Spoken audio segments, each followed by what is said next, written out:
soir, on va entendre que Draman est mort. Et ça, que vous le voulez ou pas, on est tous nés pour mourir. Mais ce pouvoir-là que vous êtes en train de prendre pour maltraiter les Ivoiriens là, ce pouvoir n'est pas éternel. Vous-même là, qui faites que les gens soient en prison, en exil, vous allez fuir aussi par là en exil. Comme vous le savez toujours, sur cette chaîne, on va toujours en parler et dénoncer et dire la vérité sans rentrer dans les émotions. Voici encore un autre pasteur qui vient de faire une sortie et qui met en garde le régime de Ouattara. Vous savez ici très bien qu'on est en politique, on dit la vérité et rien que la vérité. La persécution sur le peuple qui vous a élu, que vous avez prétendu être élu, et vous vous acharnez sur eux, on va partager attentivement ce message du début jusqu'à la fin. Écoutez très bien ce que le pasteur est en train de dire et vous allez me dire dans les commentaires ce que vous en pensez. N'hésitez surtout pas à liker cette vidéo afin que YouTube puisse donner ce message à d'autres Ivoiriens comme nous et que chacun donne son avis et qu'ensemble on va trouver une solution à tout ce qui se passe dans le pays. N'hésitez surtout pas à activer la cloche de notification. On se prend plus tard. Et prendre ce monsieur comme un voleur alors que c'est une personne publique devant tout le monde, aller le tabasser, le frapper, le blesser, l'électrocuter. Un pouvoir qui se respecte ne fait pas ce genre de choses. Ce que vous dites que les autres vous ont fait, qui ne vous a pas plu, ce que vous prétendez que les autres avaient fait autrefois, à chaque fois qu'on parle, vous dites, oh, au temps de Gbagbo c'était comme ça, l'escadron de ceci, on nous a fait cela, on ne pouvait pas porter boubou, on ne pouvait pas porter chapeau, on ne pouvait pas prier. Vous dites que c'est ça qui vous envoie au pouvoir. Mais vous, vous êtes devenu 10 000 fois pire que ce que vous avez reproché aux gens. Vous tuez en public, vous tuez vis à vis. Vous partez prendre un père de famille, un serviteur de Dieu, devant tout le monde. Vous le frappez devant ses enfants. Vous cassez tout chez lui, vous pillez tout chez lui. Vous volez ce qu'il a. Vous prenez la personne. Vous partez encore le frapper, l'électrocuter. Maintenant, on vous demande qu'est-ce qu'il a fait. Vous allez simplement dire parce qu'il a dit que, oh, j'ai appris qu'il y a un tel qui est mort. Oh, mais ils vont tous partir un à un. C'est le crime qu'il a commis qui est là. Le crime qui ne mérite même pas une amende. C'est pour cela qu'on va lui enlever la vie. Et puis, la personne dont lui parle, la personne dont il parle, on dit il est mort, et il dit que ils vont partir un à un. La personne avait tué des gens. La personne dont il parle, lui, a le sang dans les mains. La personne s'en va à l'enfer. Dieu l'a déjà jugé. Il a tué des innocents. C'est un criminel. C'est un rebelle. C'est quelqu'un qui a tué des gens. Donc, le pasteur dit, voilà, ils ont fait du mal, ils ne se répandent pas. Ils vont tous partir un à un. Ce n'est pas un péché, ce n'est pas un crime qu'il a commis. On peut convoquer cet homme. Voilà, si vous voulez, on peut lui demander pourquoi il a dit ça. On peut l'entendre. On peut lui envoyer une convocation, il ne va pas s'enfuir. Il y a sa famille, il y a sa vie, il y a son église. On peut envoyer des gens le chercher. Mais les gens ont voulu faire une démonstration de force et de puissance. Et apparemment, il y a des pasteurs qui sont derrière. Apparemment, il y a un certain Makosso, le plus brigand du pays, le plus voleur, le plus escroc, le plus féticheur. La personne même qu'on devait jeter en prison, qui est sortie de prison, qui n'a pas fini sa peine de prison, qui est sortie de prison, pour aller se lier à ce pouvoir, pour leur dire, je vais être votre bouche, vos oreilles, parmi les chrétiens, pour pouvoir les manipuler en votre faveur. Cette personne-là, avec d'autres personnes qui lancent un message, parce que le monsieur a dit, ils vont partir un à un, alors allons l'attraper, on va le tuer. Voici le péché, le mal, le vol, ou ce qu'il a commis. Si Alassane Ouattara n'était pas encore resté au pouvoir, est-ce que vous allez savoir que des gens qui chantaient contre Alassane ou tout ça, allaient pouvoir tourner les vestes? Dieu veut montrer le cœur. Dieu veut montrer l'état des cœurs. Dieu veut vous faire comprendre beaucoup de choses. De sorte que quand cette Côte d'Ivoire va changer, les Ivoiriens vont être respectés dans le monde entier. Les Ivoiriens vont s'entraîner. Les Ivoiriens vont être soudés. Les Ivoiriens ne vont plus être ce qu'on veut qu'ils soient. Parce que leurs yeux seront grandement ouverts. Il n'y a pas quelque chose qu'ils n'ont pas encore vu. Quel est le crime que pasteur David Aimé a commis? Il y a des gens qui sont allés verser du sang devant Bédié, la maison de Bédié quand ils vivaient. Est-ce qu'ils ont été condamnés? Les gens qui sont au RHDP qui matin, midi, soir sont en train d'insulter les gens en public, faire des vidéos pour dire on va vous tuer, On va vous tuer avec machette. On va vous faire ceci. Qui insulte des personnalités, qui insulte des gens, qui menacent les gens. Est-ce que vous partez casser leur maison? Est-ce que vous partez les attraper pour les jeter en prison?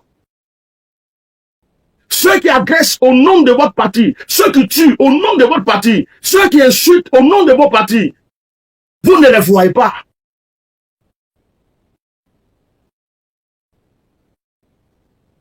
Mais quelqu'un qui simplement s'exprime pour dire, oh, j'ai appris quelque chose.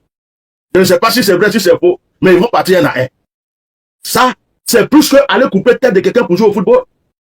Ça, c'est plus que aller verser le sang devant la cour d'une personnalité. Ça, c'est plus que faire des menaces de machette sur les réseaux sociaux. Quand ça vous arrange, vous ne le voyez pas. Mais quand quelqu'un n'est pas avec vous, qui dit une seule chose, qui fait une seule remarque, c'est comme s'il a commis la faute qu'il ne faut jamais commettre. Babo a été président. Il y a des gens qui vont l'insulter, ça c'est pas votre problème. Mais si quelqu'un dit qu'il n'est pas content dans la salle Ouattara, c'est comme s'il a insulté le bon Dieu lui-même. Et vous croyez que ces choses-là vont demeurer? Vous croyez que ces choses vont rester éternelles? Il y a un temps pour la veuve, il y a un temps pour l'orphelin, il y a un temps pour les rejeter. Il y a longtemps que je ne parle pas. Il y a longtemps que je vous regarde. Il y a longtemps que j'ai enlevé ma bouche dans ce genre de choses. Mais je suis venu vous dire que cette injustice que vous venez de faire sur cet homme de Dieu, si c'est un homme de Dieu, tous les coups que vous lui avez donnés, vous allez payer. Dieu l'a pris comme genre un sacrifice pour pouvoir vous frapper. Dieu a permis que vous le touchiez pour qu'il vous touche. Dieu a permis pour que vous brisez sa maison pour qu'il brise vos maisons. Dieu a permis que vous effrayez ses enfants pour qu'il effraie vos enfants. Dieu a permis que vous atteigniez à sa vie pour qu'il atteigne à votre vie. Toutes les gouttes de sang de cet homme qui ont touché la terre sont des jugements contre vous. Maintenant, vous allez payer. Je vous dis sincèrement, hein, regardez ce qui va se passer autour de vous. J'ai fini de parler. Parce qu'il y a un temps pour Dieu, il y a un temps pour les hommes. Comment est-ce que vous pouvez venir au pouvoir par la guerre? On vous impose. Vous ne pouvez pas, depuis plus de 3 mandats, vous ne pouvez pas propager la paix. Une union avec des rancunes, avec de la haine, avec de la méchanceté. Il y a des gens qui étaient là avant vous. Il y a eu d'autres qui étaient là avant vous, avant que vous venez. Que vous venez d'acheter un patrimoine. Vous, si vous, vos enfants, vos petits-enfants vont régner, mais vous vous trompez. Vous vous trompez. Parce qu'avec Dieu, il y a des saisons, il y a des temps. Certes, il a permis qu'Alassane Ouattara vienne parce qu'il voulait corriger certaines personnes. Il voulait ouvrir les yeux de certaines personnes. Je ne dis pas que c'est pas Dieu qui n'a pas permis qu'il soit là. Parce que la Bible dit que si Dieu ne permet pas, personne ne peut gouverner. Donc c'est la volonté de Dieu. Mais est-ce que ce que Dieu a prévu avec lui, c'est réellement ce qu'il a fait? Est-ce que le temps que Dieu lui a donné, c'est ce temps qu'il a respecté? Est-ce que de la manière que Dieu voulait qu'il fasse les choses, c'est comme ça qu'il les a fait? Vous profitez d'un pouvoir pour maltraiter vos frères. Vous chantez, vous dansez que de la médiocrité dans le pays. Vous prenez l'argent du pays. Vous croyez que vous êtes dans un club, dans un comité, dans un clan. Vous vivez entre vous. Vous oubliez que c'est une nation, c'est un peuple. Vous oubliez que la Côte d'Ivoire est immense et grande. Est-ce que vous allez pouvoir supporter la rancune que vous êtes en train de mettre dans le cœur des gens qui ne parlent pas actuellement? Est-ce que vous allez pouvoir supporter la rancune que les gens mettent dans leur cœur? Le jour qu'on entend paix, vraiment est parti. Vous allez comprendre qu'il y a des gens qui étaient là, qui ne disaient rien, mais qui peuvent parler. Vous comptez sur qui? Qu'on a Ibrahim. Quand Alassane Ouattara va partir, Photocopie va être au pouvoir. Dites à Photocopie que le fauteuil ne lui a jamais été. Il va se forcer. Il va vouloir s'asseoir là. Mais le fauteuil va brûler ses fesses. Parole de prophète. Il va forcer. Il va vouloir s'asseoir. Mais le fauteuil va brûler ses fesses. Tous ceux qui comptent sur lui là vont fuir. Les faux pasteurs qui sont en train de croire que leur royaume va s'éteindre, ils vont fuir. Tous ceux qui croient que c'est un fauteuil qui reste à vivre vont fuir. Je vous ai dit qu'il y a un temps pour tout, il y a une saison pour tout. J'en ai fini à enregistrer ce que je viens de dire. Que Dieu console la famille du pasteur Jérémie. Le pasteur aimé. Que Dieu vraiment agisse en sa faveur. Parce que les gens sont là. Quand tu parles pas, il y a d'autres qui disent, oh, il a tourné sa veste. Oh, lui là, il parle plus. Oh, lui là, moi, je ne sais pas qu'est-ce que je n'ai pas dit. Que je vais venir et dire ici. Tout ce qui se passe, j'avais déjà prédit. J'avais dit, j'avais prévenu. Moi, mon temps n'est pas de s'asseoir sur les réseaux sociaux pour répéter toujours les mêmes choses, chanter. Je ne suis pas politicien. Je ne suis pas politicien. C'est pas ma nourriture. C'est pas ma vie. J'ai autre chose à faire. J'ai un cabinet à gérer, et j'ai un ministère à gérer, et j'ai une famille à gérer. Je travaille à mon propre compte, pour ceux qui ne le savent pas.